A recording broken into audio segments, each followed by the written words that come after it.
Que connaît-on du foot? Le frisson de la victoire? La ferveur des supporters? Les coupes du monde? Les milliards d'euros de transferts? Le manque de moyens du foot féminin? Ou la violence dans et en dehors des stades? Avant d'être un spectacle, le foot, c'est une histoire populaire qui débute dans les quartiers pauvres de la fin du 19e siècle.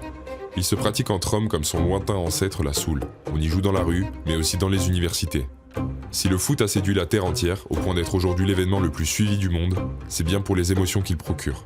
Des millions de gens se lèvent à l'unisson, des hommes, des femmes, des riches, des pauvres, du nord, du sud, des jeunes et des vieux. Au stade, on se rencontre, on apprend, on vit et on pleure, mais ensemble et dans la paix. En Russie, les victoires et les défaites de la sélection permettent de prendre le pouls de la société. À l'image de tous les pouvoirs politiques, le sport est une vitrine de la vitalité du pays. On glorifie les réussites, signe de puissance, on condamne les mauvais résultats, signe d'humiliation.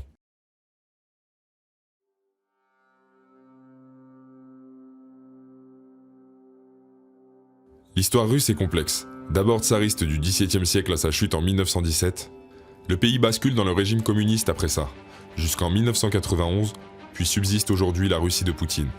Vieil empire, la Russie est dirigée depuis 1613 par la famille Romanov, un régime autocratique où le tsar dirige tout d'une main de fer au nom de Dieu.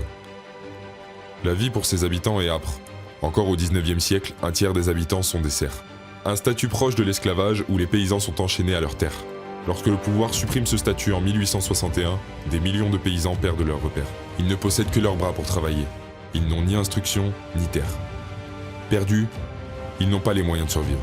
Le pouvoir réagit, mais les terres rétrocédées aux affranchis ne permettent pas de nourrir une famille correctement. C'est la famine. Le pouvoir n'a rien anticipé. Les assiettes sont vides, la révolte gronde. En parallèle, sur le plan de la politique extérieure, le pays est défait par le Japon à Tsushima. C'est l'humiliation de trop dans l'opinion. Une puissance européenne est défaite par une puissance moindre. Ce camouflet encourage une longue série de manifestations déjà entamées. Pendant près de 9 mois, les manifestants foulent les rues des centres-villes pour réclamer de quoi vivre décemment, face à un pouvoir qui semble dépassé et en retard sur les attentes de son peuple. La révolution de 1905 permet d'arracher quelques concessions au tsar. Le régime se transforme en monarchie constitutionnelle. L'Assemblée nationale, la Douma, est créée afin d'y élire les députés et voter de nouvelles lois. Mais 2 ans plus tard, l'empereur, voyant son pouvoir contesté, modifie le scrutin. Il fait élire de nouveaux députés, manipulables et acquis à sa cause. Une trahison pour la population, qui n'oublie pas les mois de grève balayés en quelques jours. Le tsar Nicolas II étouffe la colère populaire jusqu'en 1917, en pleine guerre. Tout commence sur le front. Après 3 ans de combats sanglants, les soldats refusent de monter à une énième offensive meurtrière. Ils dénoncent les planqués, qui donnent des ordres bien au chaud à l'abri des bombes. Cet appel des mutins essaime à l'arrière, dans la société. Majoritairement contre la guerre, la population soutient rapidement le mouvement. Le dernier hiver a été rude dans les campagnes. Il n'y a plus rien dans les greniers. Le manque de main-d'œuvre, parti à la guerre, accentue le problème. Les Russes ne comprennent pas l'intérêt de cette guerre. La colère gronde. Petit à petit, les ouvriers se réunissent et lancent des grèves spontanées dans les usines. Si ces mouvements sont d'abord locaux, le 23 février, les femmes débutent le tour des piquets de grève afin d'unifier le mouvement. Une fois unis, les grévistes réfléchissent aux revendications. Le lendemain, ils décident d'engager les négociations avec le tsar. Ce dernier refuse toute négociation. Il ordonne de faire cesser tout mouvement par la force. Le 26 février, après plusieurs semaines de grève pacifique, la foule, fatiguée, s'avance en colonne vers le centre de Pétrograd. Elle veut parler au tsar, proposer un nouveau destin à la Russie. En réponse, ordre du pouvoir. Les soldats de la garnison ouvrent le feu sur les manifestants. La foule terrorisée est repoussée loin du palais de l'empereur. Bilan de la journée, plus d'une centaine de morts. Dans la nuit, 2 régiments mettent crosse en l'air, honteux d'avoir tiré sur leurs frères et sœurs. Au matin, le mouvement s'est étendu à toute la ville. Ce 27 février, les ouvriers et les soldats discutent, débattent, s'engueulent, mais finissent par s'accorder sur la naissance d'un nouvel organe, le Soviet de Pétrograd. Un organe révolutionnaire avec de nouveaux députés pour parler d'une seule voix. Parallèlement aux troubles, les députés de la Douma se réunissent aussi et constituent un gouvernement provisoire. Formé pour rétablir l'ordre, le gouvernement est censé assurer de nouvelles élections. Si les députés de la Douma ne font pas confiance à l'organe révolutionnaire, les 2 camps négocient le 2 mars un compromis. Un double pouvoir démocratique. Un pouvoir partagé où coexistent 2 visions politiques opposées.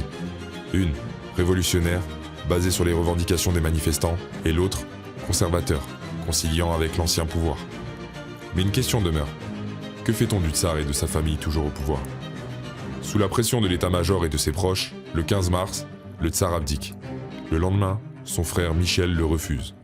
L'Empire de Russie n'est plus. Le gouvernement provisoire tente de trouver un équilibre entre renouveau démocratique et fin de la guerre. Mais il n'arrive ni à apaiser l'urgence sociale, ni à améliorer les conditions des soldats au front. Les soviets canalisent sur cette colère et organisent des mouvements de contestation. La population répond au slogan « La paix, la terre et le pain » jusqu'au début de l'automne 1917, date du second épisode révolutionnaire. Si les soviets durcissent la lutte à partir de la fin de l'été, c'est qu'en interne, les dynamiques ont changé. Les bolcheviks prennent le pouvoir au détriment des mencheviks. On passe d'un courant populaire, de masse, à un courant de cadres, sélectionnés et formés. Minoritaires, ils gagnent la bataille interne et imposent leur méthode. Après une première tentative avortée de soulèvement en juillet, les soviets débutent un soulèvement armé fin octobre. Le 24 octobre, les troupes révolutionnaires investissent tous les lieux stratégiques de la capitale, les gares, les ponts, les banques et le central téléphonique. Ces points sont pris sans résistance. Peu de troupes prennent position pour défendre le gouvernement provisoire. Le peuple ne le soutient plus non plus. Les troupes s'emparent de Pétrograd sans effusion de sang, mais la conquête de la ville ne suffit pas pour balayer le pouvoir. Le lendemain, les députés du Soviet approuvent la dissolution du gouvernement provisoire, provoquée par Lénine. En quelques heures, les soviets répondent aux besoins de la population, ce que le gouvernement provisoire n'a pas fait en plusieurs mois. Fin de la guerre, nationalisation des banques, contrôle des ouvriers sur la production, journée de 8 heures de travail, mais c'est surtout un décret qui change la vie des Russes. La suppression de la grande propriété agricole, permettant aux paysans de se partager les terres cultivables. Seulement, ces quelques acquis politiques ne représentent que peu face à l'évolution du régime vers une société totalitaire. La conversion de l'idéologie à la pratique est un échec sanglant. Dès 1918, la guerre civile éclate. 3 factions s'affrontent. Les Blancs, soutiens des tsaristes, les Rouges, révolutionnaires, et les Verts, les paysans qui changent de camp en fonction des phases de la guerre. Les affrontements durent jusqu'en 1923 et se clôt dans un bain de sang, dans la répression et par la victoire des bolcheviks. En 1922, l'Union des républiques socialistes soviétiques, l'URSS, est proclamée. Son territoire comprend déjà plusieurs pays, la Russie, la Géorgie, l'Arménie, l'Azerbaïdjan, l'Ukraine et la Biélorussie. 2 ans plus tard, Lénine meurt. Il est remplacé par Staline jusqu'en 1953. C'est en 1924 que l'URSS crée sa première sélection nationale de foot. Mais ce n'est pas la genèse du foot russe. Depuis des années, dans les ports de la Baltique, on voit des marins taper dans un ballon.